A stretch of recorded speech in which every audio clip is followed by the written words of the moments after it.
Hello, my name is Chrissy Hodges. I haven't done a Facebook Live video in a really long time, so I feel like I'm out of practice. I mean, really, it's only been like a couple weeks, but it feels like a lot longer. Anyway, thank you if you're tuning in, for being here. I know it's Friday night, and for some reason I always choose Friday night because then I think, well, maybe nobody will tune in, and then if something horrible happens, like I fall off my chair or something like it happened before, then nobody will know. But thanks for being here. Before I talk about the topic that I want to talk about today, which is about pure OCD, the sexual violent intrusive thoughts and why we get them, which is a huge hang up for people that have this type of OCD. I also wanted to say that a couple videos ago, I was talking about the OCD intrusive thought I was having about the injury, and thank you, Amanda. I'm very sturdy on the chair right now. Anyway, I just wanted to give a little bit of an update. I've been doing exposure response prevention on my own because I've had it done before, so I know it works for me. And the anxiety in regards to the injury that I've been having is, I would say, almost 100% gone. And I'm super excited about it. And it's just a testament to, I never thought that, I always think that ERP isn't going to work. And it always does when it comes to OCD and anxiety. And I have to force myself sometimes because I think this is an OCD and what if, and what's on the other side of that fear. And things are so much better now. And I really appreciate all the comments and the messages that people sent out after I did that really emotional video that I didn't even know was going to be so emotional. So thank you. I really appreciate it. I love the community that we have and the support. So today I want to talk about a topic, not just because it's been on my radar anyway, but also because when I work with clients, regardless of whether it's referral consultation worldwide or peer support, this always comes up, and it comes up for me too, and did, especially when I was dealing with some major sexual intrusive thoughts. Just if you're joining and you don't have OCD and you don't know what I'm talking about and you're thinking sexual intrusive thoughts, what does that mean? There is a type of OCD. It is OCD, and it's nicknamed pure OCD. It's a community nickname for individuals who have really disturbing, scary, intrusive thoughts and mental rituals to try to bring the anxiety down from those thoughts. And a lot of them are of a sexual and violent, blasphemous nature, although they don't have to be. It can span anything. Basically, OCD will do anything to keep you stuck. So any thought that it can twist and turn and keep you stuck in that compulsive cycle, it's going to do. And so typically it's going to be something that just feels really disturbing, and you think to yourself, why am I having this thought? What does this mean about me? Which I'll get to in just a second. So a common question comes up of, why do I have these thoughts? So to start, I want to say that if you're thinking that with your OCD, then you're doing the right thing. Hold that thought for a second, meaning there is something wrong with your brain. And so what's happening is you're responding the way that you would normally respond to something that feels disturbing and feels distressing. Of course you're going to respond that way. Why am I having these thoughts? I need to get to the bottom of it. Why? Because we're human beings. We're logical, reasonable people, and that logic and reason typically works for any other problem that we're trying to solve. But OCD isn't logical, and it's not reasonable. So if we're trying to solve it by solving the why do I have thoughts that what if I turn into a violent killer? Why do I have thoughts that what if I've turned gay? Why do I have, and just if you're watching and you're thinking like, what are these things? Please feel free to go to www.OCD Baltimore, OCD Online. You can look at a lot of this common sexual, violent, intrusive thoughts. Why does my brain tell me that, what if I turn into a pedophile? What if I, want to hurt or, sexually molest my dog or whatever it is, your brain goes, why am I having these thoughts? Because that's a normal human reaction to distress and things that are disturbing. We want to know why. So then we start using our worldview or anything that we use to solve problems. Number one is going to be logic and reason. Unfortunately, it doesn't work with OCD. So that's how we get stuck. We get stuck in the why because we think, well, I solved a problem at work today by deductive reasoning, so I'm going to try to solve that when I'm thinking that I may be attracted to my dad. It does not work that way.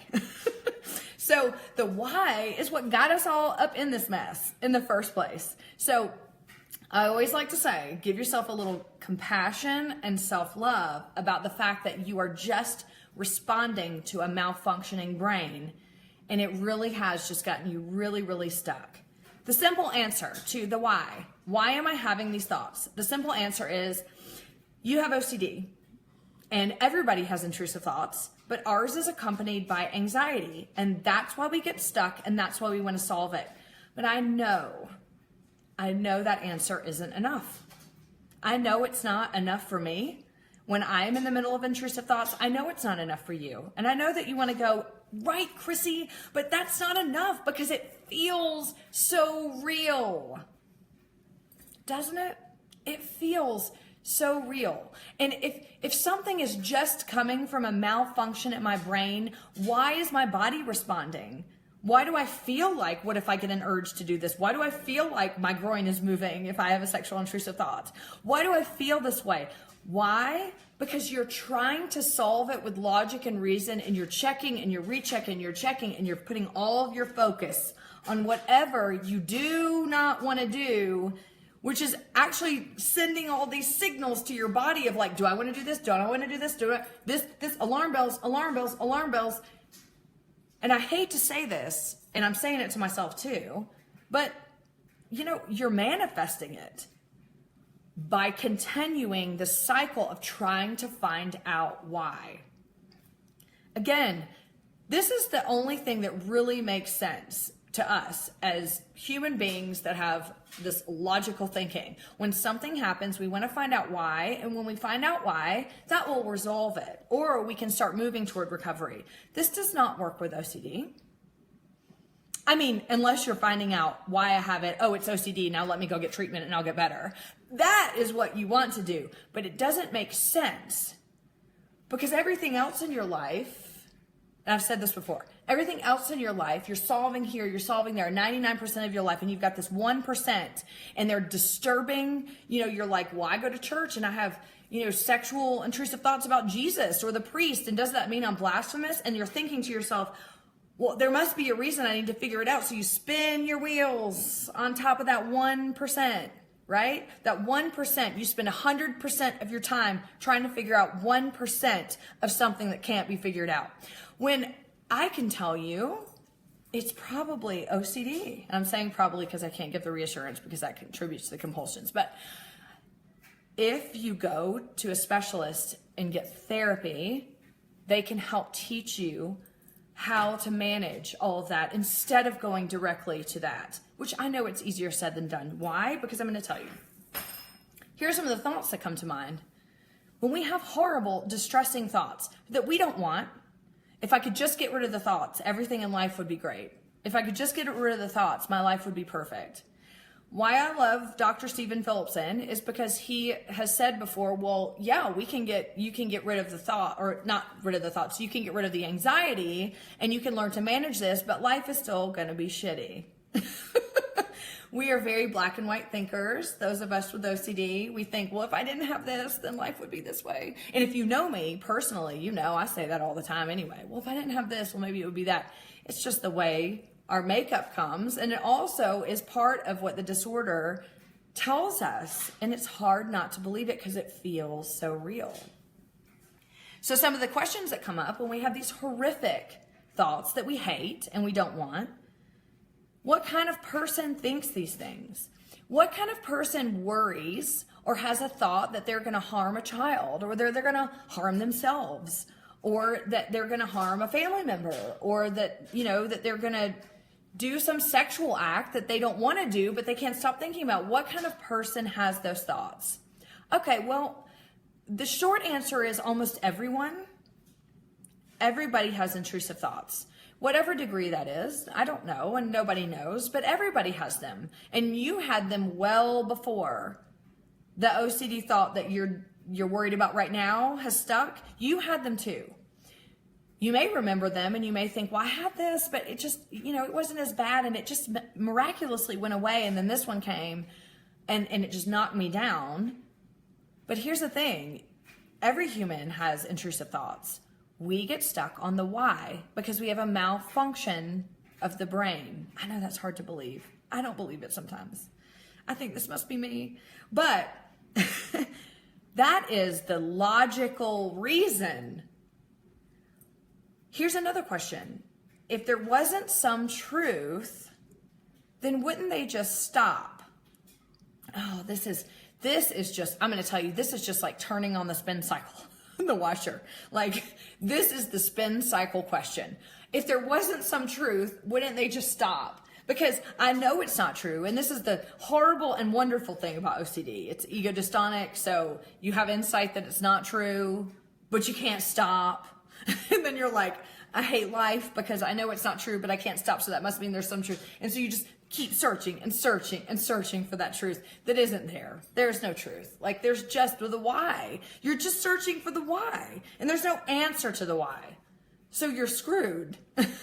We are screwed. I'm going to throw myself in there as well with that.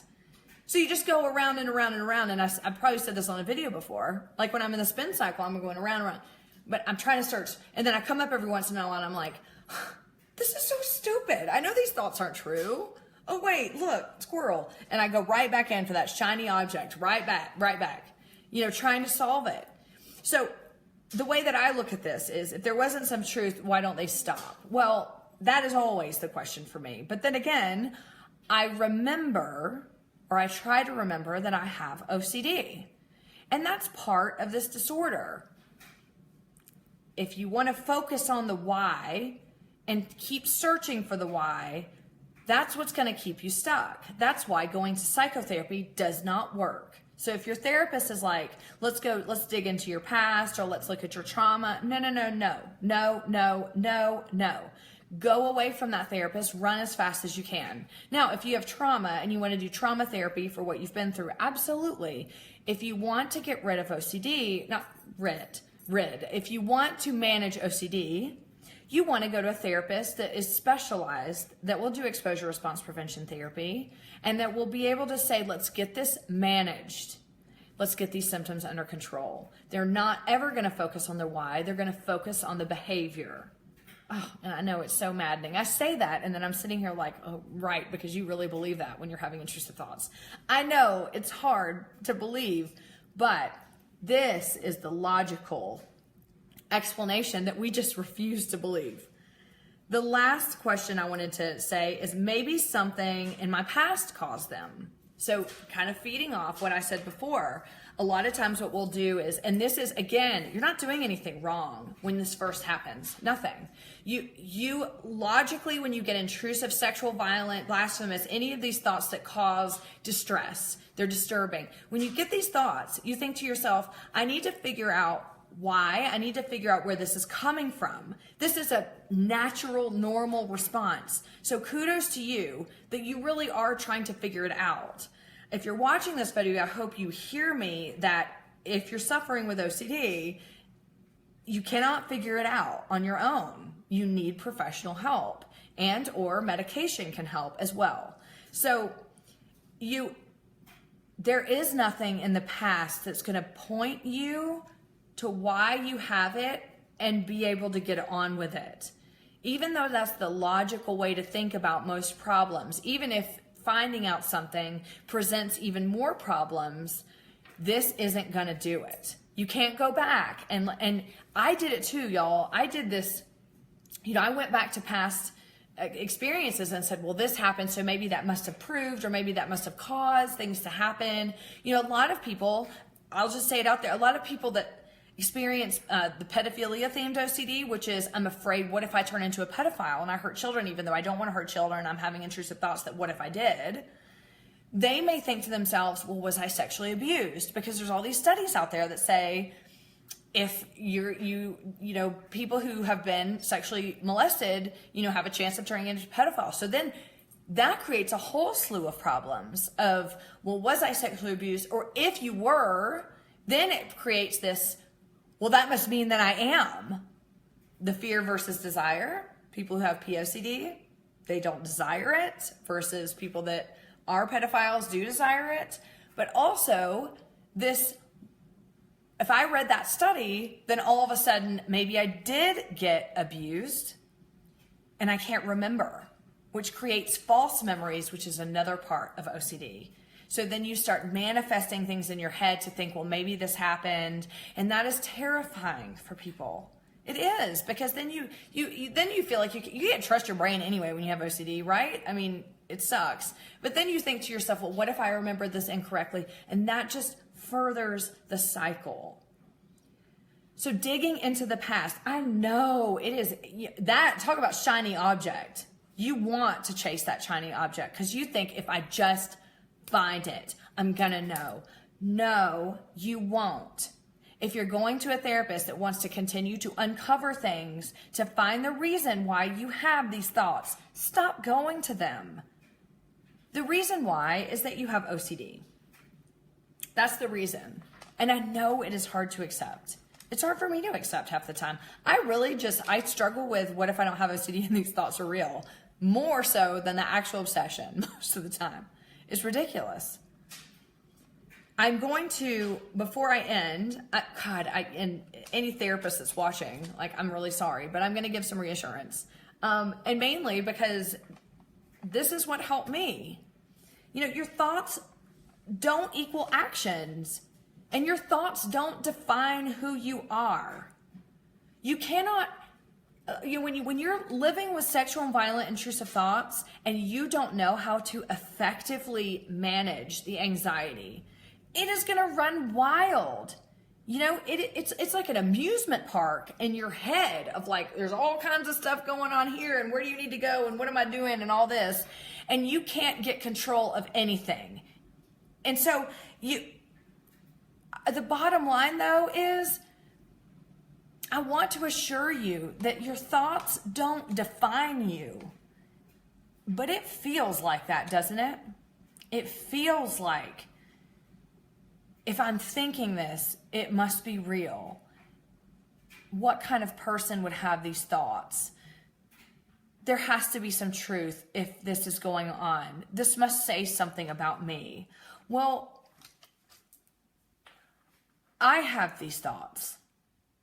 I'm right there with you. I hate them. I hate doing ERP sometimes.